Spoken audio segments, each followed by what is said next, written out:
आपल्याला सर्वांना कल्पना आहे की मोठ्या प्रमाणात आता आपल्याकडे कापूस आणि सोयाबीन याचं जे काही उत्पादन झालेलं आहे, आता त्याची खरेदी केंद्र ही राज्य सरकार सुरू करते आहे।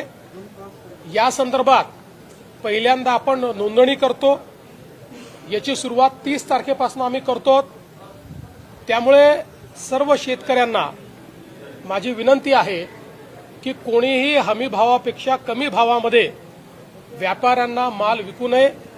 आपण सगळ्यांची नोंदणी करणार आहोत आणि सगळ्यांचा माल हा आपण खरेदी करणार आहोत। त्या संदर्भात नाफेड असेल, केंद्र सरकार असेल, आपला पणन विभाग असेल, सगळ्यांनी मिळून राज्यभरामध्ये मोठं जाळं खरेदी केंद्रांचं आपण तयार केलेलं आहे। सीसीआयच्या सोबत देखील आपण त्या ठिकाणी टायअप केलेला आहे आणि म्हणून माझी सर्व शेतकऱ्यांना विनंती आहे की हमी भावापेक्षा कमी भावामध्ये कोणीही आपला माल विकू नये। त्यांनी सरकारकडे रजिस्टर करावं आणि सरकारला तो माल विकावा किंवा सरकारी केंद्रावर द्यावा।